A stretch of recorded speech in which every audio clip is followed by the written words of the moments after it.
if there's a divorce case or there's a conflict between two family members and they go to a divorce court judge, if the judge is a man and the judge is a woman, it's going to make a difference. And if the judge himself or herself went through a divorce just 2 months ago, then when they see, if the female judge sees the guy, she's not going to see a man, she's going to see her ex-husband and she's going to let it out. And you won't even know, because human beings can't help themselves but be biased. The same thing with a man. He'll have a bias against a woman and he may not even be conscious of it. The thing though is that Allah Azza wa Jal gave us guidance, and He gave us guidance because He loves men and He loves women equally.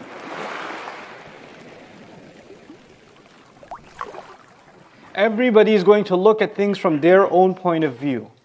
And what's interesting is our greed can be so, and our need to just get our rights and what we deserve. It's so obsessive that even when we come to our religion, what we do often is that we study the things that will benefit us. So parents will look up all the places in the Quran that talk about parents' rights so they can quote it to their kids and say, Allah says, وَبِالْوَالِدَيْنِ إِحْسَانًا. Allah says, be the best you can be to your parents. Everybody wants to talk about their rights. Nobody wants to talk about their responsibilities. And then on the flip side, husbands will quote hadith and ayat at their wives. And the wives will quote, oh, you're no sahabi yourself.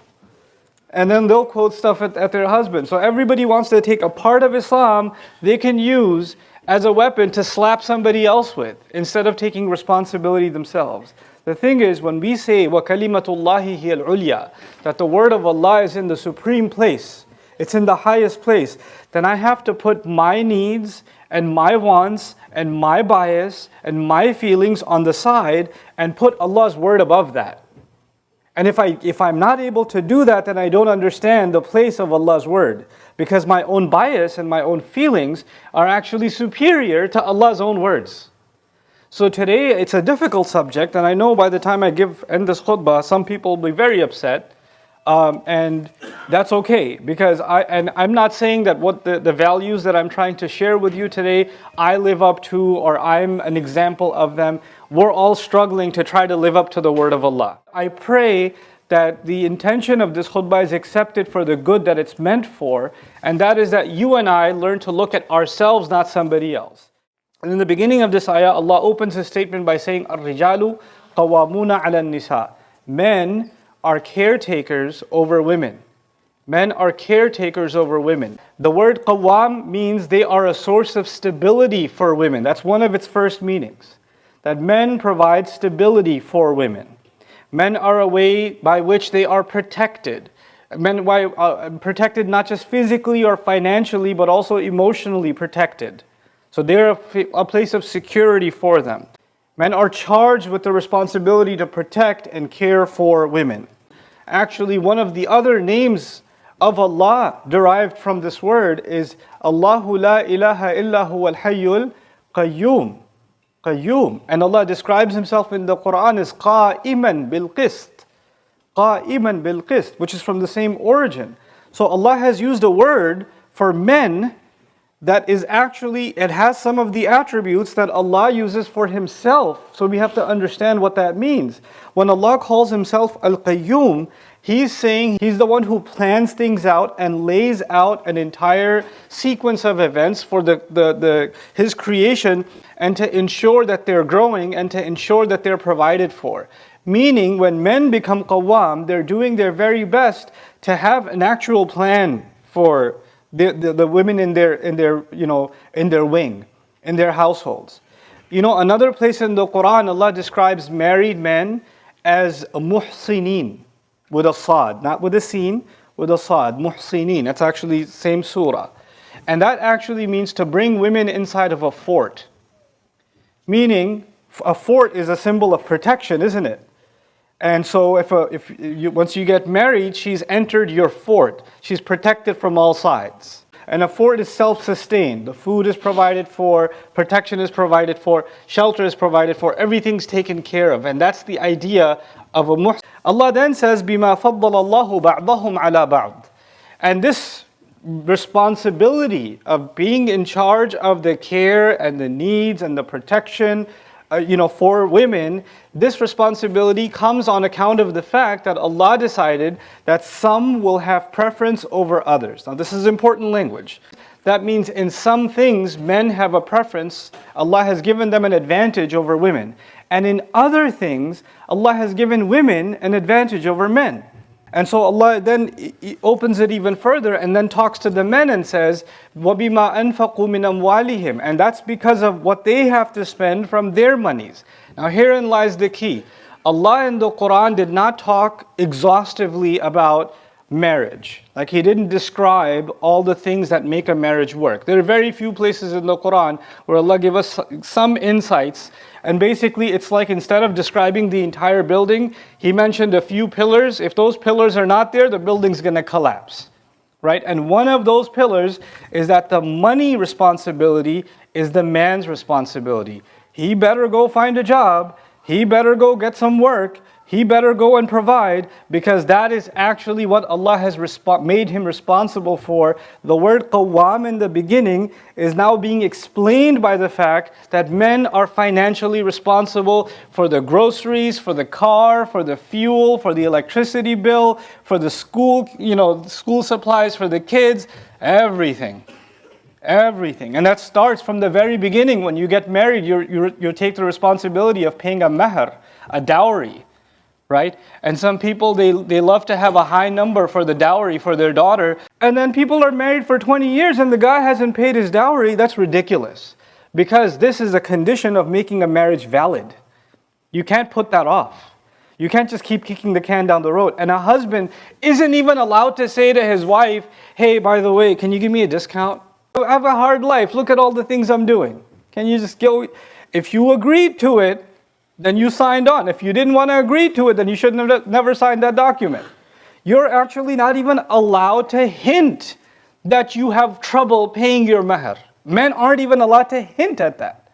But once you're handing that money, you're not even looking at that money anymore. It ain't yours.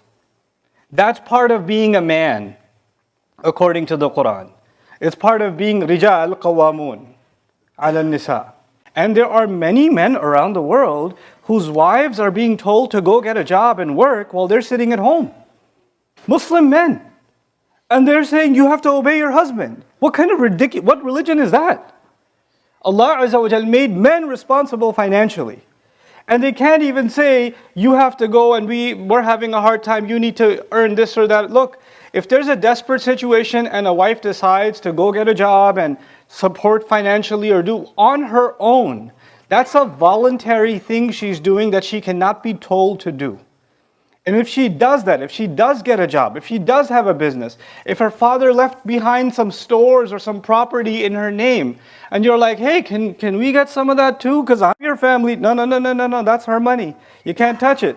Allah made this equation in which she has a financial advantage, meaning your money is basically hers, and her money is hers. And you can't look at it. You can't keep your eye on it. You can't say, whatever happened to that? What happened to that jewelry? What happened to that? No, that's not yours to touch. That's not yours to touch. And whatever you gave her, like you say, hey, on our 10th anniversary, I'm going to give you this car. That, once you gave her the car, it's her car. It's her. You can't even take the keys and say, I'm going. No, you got to get her permission. And she better give it on her own good free will. No pressure, not even unspoken pressure that you could touch that car. Because you gave it up. It's done. It's done. وَآتُوا النِّسَاءَ صَدُقَاتِهِنَّ نِحْلَةً. Give women their gifts happily and freely. Don't even think about them again. Don't even think about them again. So this financial sense that men are supposed to have is critical, and Allah mentions that as one of the first conditions of what makes a marriage work. And for a lot of men, you know what they do? They feel that they owe financial responsibility or financial help to their brother, to their sister, to their mother and their father, who may be financially already taken care of, but you still want to give them, but you're not giving financial needs to your wife and your children. That's not being a man. And some people are in financial abuse situations. The bank account is a joint account between the husband, the man, and his mother. And the wife has no access to the account. What Islam did you learn. Where did you get this from? And the wife is being constantly told, by the way, that's our son. It's like, that's our property, you're just renting it. You know? If you wanted to financially treat the spouse this way, then you have no business being in the institution of marriage. So there are people who give mahar, they give marriage gifts, or even at the wedding ceremony, they give lots of presents, and then a couple of days later, the guy's family says, hey, can we have those back? We need them for our daughter's wedding. The sisters that are listening to this right now are like, yeah, finally a khutbah about team ladies. Well, you know, I told you in the beginning, Allah is fair. There's a balanced equation. Allah loves both sides, men and women. Allah told the men what responsibilities they have. The rest of the khutbah is actually the other side. He said, men take care of women. And you were expecting that Allah will say, women, therefore do this. Right? But instead of saying women, He said, فَالصَّالِحَاتِ Then as a result, therefore, good women, He doesn't even say women, He says good women, as if Allah expects the first thing for women to be is good. Not even women anymore. You must be good. And what does good mean in Arabic? The word salih comes from sulh. Sulh means the opposite of fighting, the opposite of corruption. Actually, when there's a conflict, then you want to make peace between two sides, you do sulh. Meaning, women are such wives are the source of ending all conflicts in the family. They are a source of peace and reconciliation. They are the reason tempers go down. They are the reason voices are lowered. If there is a conflict or some kind of tension, the first place that the husband looks to, when he turns to her, things are going to settle down, is going to be the wife. For some of you are like, seriously? Because all the fighting is actually, you're telling me that the place where all the fighting starts from is the place where it's supposed to end? Because I don't have any other raised voices in my house except hers. And nobody else is angry in my house except her. So the guy is kind of, the men don't take care of their end, and women don't take care of their end. And they become a source of great tension and conflict. Allah starts by saying that they are a source of reform. Then He says, qanitatun, eager to obey. And some have interpreted this as eager to obey Allah. Women should remember that when they are being a source of calm, and when they are providing peace and sakina in the household, they need to realize the only one who can keep a household calm is them. And the only one who can truly set it on fire is them. And they better keep it cool, because this is an act of them obeying Allah Himself. This is out of their eagerness to obey Allah. They need to become a source of calm. You know, and they both need to do that because men are taking care of them and they're being calm in return. You know, then He adds another responsibility for women. He says, حَافِظَاتٌ لِلْغَيْبِ. They guard what is invisible. It means that when the husband's out at work, they're not doing anything the husband wouldn't have wanted them to do. They're not talking to anybody who the husband wouldn't have wanted them to talk to. They don't have any friends that the husband didn't approve of. They're not having any conversations that are behind his back. Conversations that are private between husband and wife are not being shared with her mother or her sister or whoever else, because they're supposed to guard that. There's a privacy between a husband and a wife. And just because you're having now if there's an abuse situation and he's beating you or he's cussing you or he's doing some crazy things to you, then you need to get somebody who can actually help. But when it becomes a habit, I just need to talk to somebody, and you're just railing on the husband, or you're sharing things that he asked you to keep private, or you're doing things, you have connections or friends or associates or company, or you're going to places where he would never have wanted you to go to. Had he seen you there, he would have been really upset or really hurt, and you're still doing that anyway, and in your head, well, he didn't find out, so it's okay. Allah says, حَافِظَاتٌ لِلْغَيْبِ. They have to guard what is invisible, meaning part of the meaning is what is invisible to Him. They have to guard that. Now the equation is balanced. On the one side, Allah Azza wa Jal told men, you have to spend because Allah has put that responsibility on you. On the other side, حَافِظَاتٌ لِلْغَيْبِ بِمَا حَفِظَ اللَّهِ. They have to guard what is in the unseen because of what Allah has decided to guard. So they're not supposed to be keeping secrets from their husband. They're not supposed to be having, passwords on their phone, and the husband says, "Can I see your phone?" No. Why? I don't know. Hold on a second. Let me erase everything. Okay, now you can see it. Why? The private life of a wife is actually completely shared. You are their libas. They are your libas. There are no secrets between husband and wife. You're supposed to be completely open with each other. When somebody's wearing clothes, there's nothing between the clothes and your body, is there? Your clothes, the inside of your clothes, have no secrets between you and yourself and them. That's the description of a spouse, a husband and a wife. And these just few things that Allah mentions, that this is actually how the balance is maintained between the two sides. What I wanted to elaborate first and foremost is, how does Allah expect things to look? Not I expect or you expect. How does Allah expect the relationship to look? What are some of its most fundamental pillars?